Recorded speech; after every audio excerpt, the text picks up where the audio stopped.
हमला अचानक कैसे होता है अगर आपको नहीं पता तो सीएसके वालों से पूछो, क्योंकि 27 अगस्त को जो रविचंद्र अश्विन ने सीएसके वालों को रिटायरमेंट का शौक दिया है ना, उसको सुनने के बाद तो सीएसके वाले बस यही कह रहे हमला अचानक हुआ था।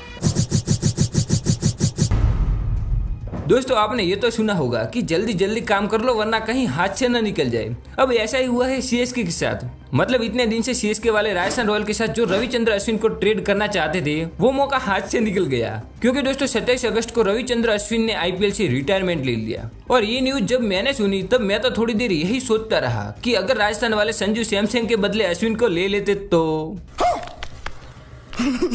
वहीं अश्विन ने अपने आईपीएल करियर की शुरुआत 2009 में की थी, जहां उन्होंने आईपीएल का पहला मैच सीएसके के साथ खेला, जिसके बाद उन्होंने rising Pune super giants, Punjab king, Delhi Capitals और राजस्थान रॉयल जैसी टीमों के साथ खेला और आईपीएल का आखिरी सफर भी उस टीम के साथ खत्म किया है जिस टीम में अपना डेब्यू किया था, यानी सीएसके के साथ। लेकिन अब एक सवाल है, क्या सीएसके और अश्विन के बीच कुछ ठीक नहीं चल रहा था? अब आप बोलोगे ये सवाल क्यों? तो ये सवाल इसलिए क्योंकि पहले भी बीच में कई न्यूज आई थी कि अश्विन सीएसके के साथ नहीं रहना चाहते। उन दोनों के बीच कुछ हुआ है जिसकी वजह से अश्विन चाहते हैं कि मुझे रिलीज कर दे, और इसके बाद सीएसके वाले भी अश्विन को ट्रेड करने वाले थे, वो भी राजस्थान रॉयल के साथ। क्योंकि आप सबको शायद याद ही होगा कि राजस्थान रॉयल को संजू ने कह दिया था कि मुझे तुम्हारे साथ नहीं रहना, मुझे रिलीज कर दो, और इस तरफ अश्विन भी तो यही चाहते थे कि मुझे रिलीज कर दे। इसलिए दोस्तों रिपोर्ट के मुताबिक भी कहा जा रहा था कि अश्विन और संजू का ट्रेड होने वाला है। लेकिन फिर राजस्थान वालों ने ऐसी मांग कर ली जिसकी वजह से ये ट्रेड नहीं हो पाया। मतलब राजस्थान टीम ने कहा कि हमें संजू के बदले रविंद्र जडेजा, शिवम दुबे या फिर ऋतुराज गायकवाड़,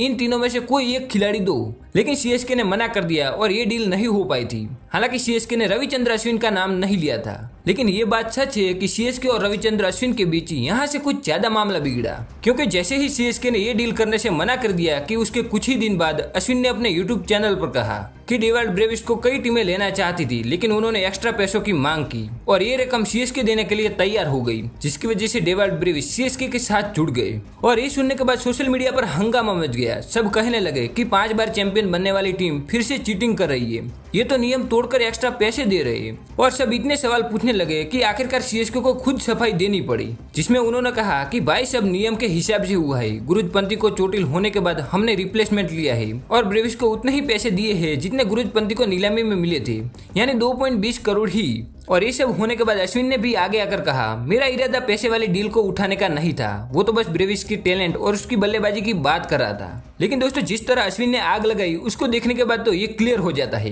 कि सीएसके और अश्विन के बीच पहले से ही कुछ झगड़ा चल रहा होगा, जिसकी वजह से अश्विन ने ऐसा कहा। क्योंकि पहले ये रिपोर्ट आई कि अश्विन सीएसके के साथ नहीं रहना चाहते, फिर ये रिपोर्ट आई कि सीएसके अश्विन को रिलीज करने का सोच रही है, फिर ये रिपोर्ट आई कि सीएसके अश्विन को संजू के बदले ट्रेड करने वाली है, जो कि डील नहीं हो पाई। और फिर लगता है उन दोनों के बीच ये बातचीत हुई होगी जिसमें अश्विन ने कहा होगा कि तुम मुझे रिलीज कर दो या फिर मैं संन्यास ले लेता हूँ। और फिर सीएसके ने ये कहा होगा कि देखो हम तुम्हें रिलीज तो कर दे, लेकिन सामने हमें भी ऐसा खिलाड़ी मिलना चाहिए जो हम चाहते हैं, वरना हम तुम्हें रिलीज नहीं करेंगे। इसलिए दोस्तों लगता है कि ऐसी ही कोई वजह होगी जिसकी वजह से रविचंद्र अश्विन ने रिटायरमेंट ले लिया, लेकिन इसकी असली वजह क्या है वो तो अभी तक बाहर नहीं आई है। वैसे दोस्तों इसमें आपको क्या लगता है कमेंट में बता सकते हो।